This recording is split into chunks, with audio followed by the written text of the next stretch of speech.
Hello दोस्तों, कैसे हैं आप सभी। उम्मीद करता हूँ आप सभी बहुत ही अच्छे होंगे। तो आज की इस वीडियो में हम बात करेंगे क्लास 11th के फिजिक्स का बहुत ही इंपॉर्टेंट टॉपिक जो है अभिकेंद्र बल। तो अभिकेंद्र बल क्या होता है, इसका परिभाषा क्या होता है, इसका फॉर्मूला क्या होता है, इसका उदाहरण क्या होता है, इस वीडियो में हम सब कुछ जानने वाले हैं और बहुत ही आसानी से आपको समझ में आएगा। तो चलिए दोस्तों देख लेते हैं। तो हमें क्या पढ़ना है दोस्तों, हमें पढ़ना है अभिकेंद्र बल।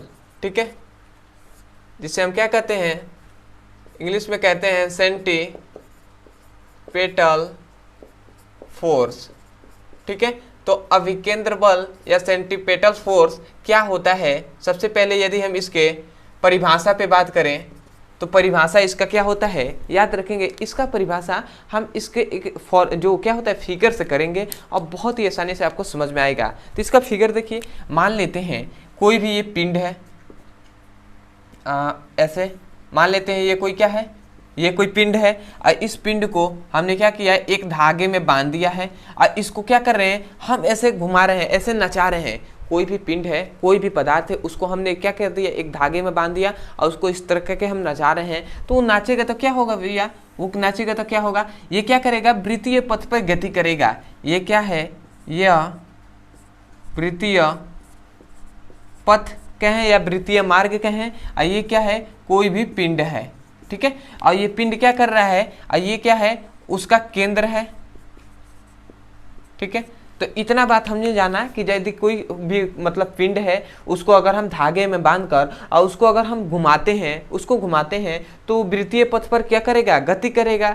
तो याद रखेंगे दोस्तों, यहाँ पे जो वृत्तीय गति पर जब क्या करेगा, गति करेगा, तो इसके जो केंद्र पर बल लगता है ना, इसके केंद्र पर जो फोर्स लगता है, जो बल लगता है, इसी बल को हम क्या कहते हैं, अभिकेंद्र बल कहते हैं। ठीक है, तो हम इसका डेफिनेशन क्या कहेंगे। सबसे पहली बात आता है कि इसका परिभाषा क्या होगा। तो परिभाषा यहाँ से होगा, क्या होगा कि ऐसे कहेंगे कि किसी पिंडों को वृत्तीय पथ पर गति कराने के लिए उस पिंड के केंद्र पर जो बल लगता है, उस बल को अभिकेंद्र बल कहते हैं। समझ में आया क्या कहा जा रहा है। कहा यही जा रहा है, यहाँ से ध्यान से सुनिए, कहा यह जा रहा है कि किसी पिंड को वृत्तीय मार्ग पर या वृत्तीय पथ पर गति कराने के लिए उस पिंड के केंद्र पर जो फोर्स लगता है, उस बल को हम अभिकेंद्र बल कहते हैं। समझ में आ गया होगा। मतलब इस पिंड के केंद्र पर जो फोर्स लगता है, किसके लिए, इसको गति कराने के लिए। ठीक है, इस पिंड के केंद्र पर जो फोर्स लगता है, जो बल लगता है, उस बल को ही अभिकेंद्र बल कहते हैं। तो आशा करते हैं आप समझ लिए होंगे। तो मैं एक बार सीक्वेंस में यहाँ से बोल रहा हूँ, आप यहाँ से समझिए और अपने नोट्स में लिखिए। क्या लिखेंगे, लिखना यही है कि किसी पिंड को वृत्तीय मार्ग पर गति कराने के लिए उस पिंड के केंद्र पर जो बल लगता है, उस बल को अभिकेंद्र बल कहते हैं। समझ में आया। तो यहाँ पे मैं डेफिनेशन लिख दे रहा हूँ। डेफिनेशन क्या लिखेंगे, लिखेंगे यही, किसी पिंड को वृत्तीय मार्ग या पथ पर गति कराने के लिए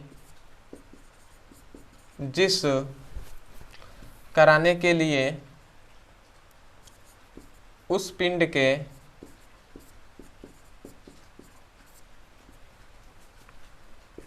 केंद्र पर जो फोर्स लगता है, जो बल लगता है,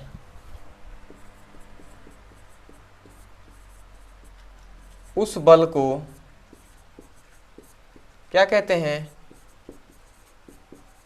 अभिकेंद्र बल कहते हैं। ठीक है, तो यहाँ पे हमने डेफिनेशन लिख दिया है। देखिए यहाँ से आप याद करेंगे ना तो आपको बहुत ही बड़ा लगेगा।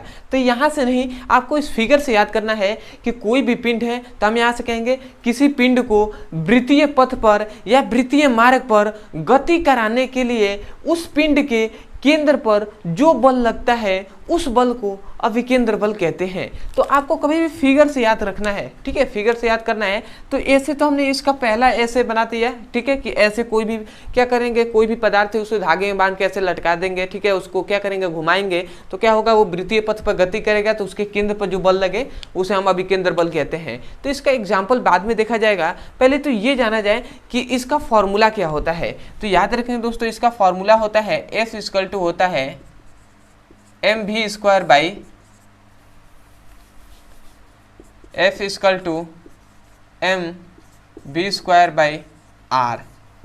ये इसका क्या होता है, फॉर्मूला होता है, इसका क्या होता है, सूत्र होता है।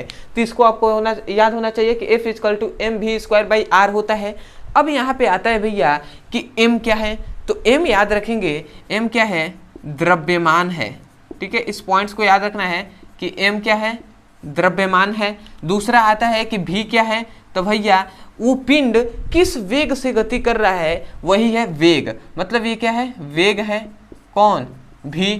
और ये r क्या है, जो वृत्तीय पथ है, जो क्या है, वृत्ताकार जो पथ है या मार्ग है, इसकी त्रिज्या है, ठीक है, त्रिज्या। तो r क्या है भैया, r है त्रिज्या, किसकी त्रिज्या, वृत्त की त्रिज्या है। तो ये इतना पॉइंट्स आपको याद रखना है। F क्या है, अभिकेंद्र बल है, ठीक है। तो यहाँ से मान लेते हैं ये कोई पिंड है, तो इसका द्रव्यमान m होगा, और ये जिस वेग से या क्या कर रही होगी, v वेग से इस पे गति कर रही होगी, और इसके जो क्या है, वृत्त की त्रिज्या है r, यही तो है। तो यही तो हमने कहा कि वृत्त की त्रिज्या r है, अब वेग क्या है, v है, और द्रव्यमान क्या है, m है, और ये क्या है, अभिकेंद्र बल है, ठीक है। तो आपको कभी भी इतना बात आपको पॉइंट्स में याद रखना है कि अभिकेंद्र बल का सबसे पहले डेफिनेशन, उसका ये क्या, एक तरह से आप लिख सकते हैं, फिगर आप देख सकते हैं, और इसका फॉर्मूला, और फॉर्मूले में ये जो पॉइंट्स हैं ये क्या है, इनका नाम आपको याद रखना है। अब आता है अगला पॉइंट्स कि इसका याद रखेंगे, इसका दूसरा डेफिनेशन हम दूसरे तरीके से भी कर सकते हैं, इसी बात को हम दूसरे शब्दों में भी कह सकते हैं। वो कैसे, हम ये कह सकते हैं इसको कि हम ये कह सकते हैं कि कोई भी पिंड है, मान लेते हैं ये कोई पिंड है, तो ये गति कर रहा है, ठीक है, तो गति कर रहा है, तो इसके जो केंद्र पर जो कार्य करता है, मतलब ये वृत्तीय गति करने के लिए जो ये कार्य करता है, उस कार्य को ही हम क्या कहेंगे, अभिकेंद्र बल कहेंगे, ठीक है। मतलब कार्य हम जानते हैं बल ही होता है, कार्य भी क्या होता है, एक बल ही होता है, ठीक है, जो कि F क्या होता है, W के बराबर ही होता है, ये हमने पढ़ लिया है। तो हम यहाँ से डेफिनेशन दूसरा क्या कह देंगे, हम कहेंगे कि अभिकेंद्र बल वह बल होता है जो किसी पिंड को वृत्तीय गति कराने के लिए जो कार्य करना पड़ता है, मतलब किसी पिंड को वृत्तीय गति कराने के लिए उसके केंद्र पर जो कार्य करना पड़ता है, उस कार्य को हम अभिकेंद्र बल कहते हैं। समझ में आया क्या कहा जा रहा है, कहा यही जा रहा है कि अभिकेंद्र बल वह बल होता है जो उस पिंड को वृत्तीय पथ पर या वृत्तीय मार्ग पर गति कराने के लिए उस पिंड के केंद्र पर जो कार्य करना पड़ता है, W जो कार्य करना पड़ता है, उस कार्य को अभिकेंद्र बल कहते हैं। तो या तो हमने जो बोला वो समझ जाइए, या यहाँ से बहुत ही अच्छे से हमने क्या बताया है कि किसी पिंड को वृत्तीय मार्ग पर गति कराने के लिए उस पिंड के केंद्र पर जो बल लगता है, उस बल को अभिकेंद्र बल कहते हैं। तो आपको दोनों याद रहेगा तो और अच्छा बात है ना, ठीक है। क्योंकि कभी कभी क्या होता है कि हमने किसी से पूछा या कोई हमसे पूछा, हमने ये बता दिया, उसको पता है वो वाला डेफिनेशन, तो दिक्कत हो जाती है।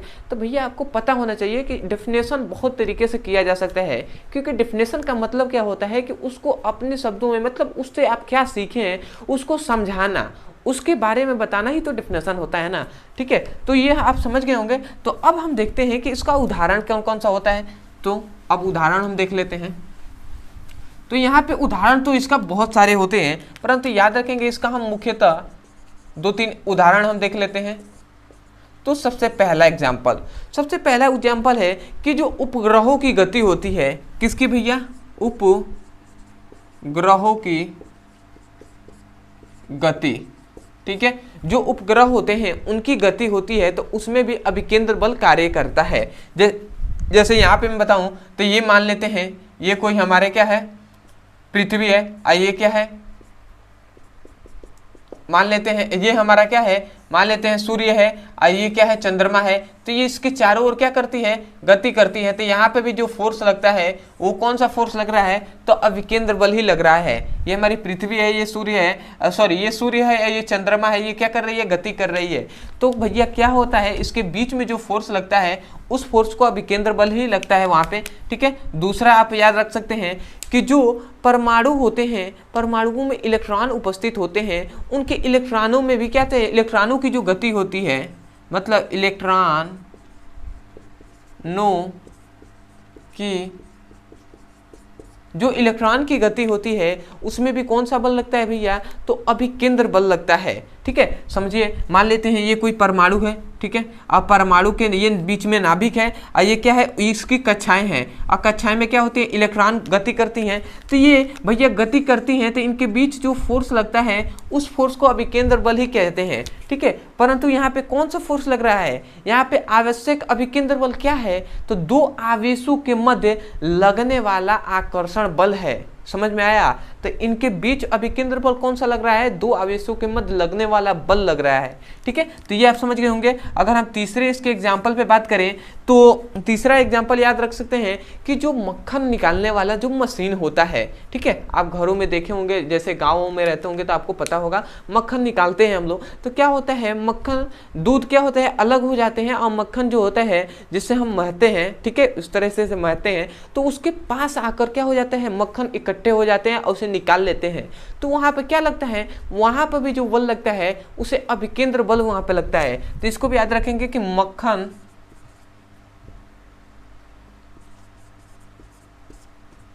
निकालने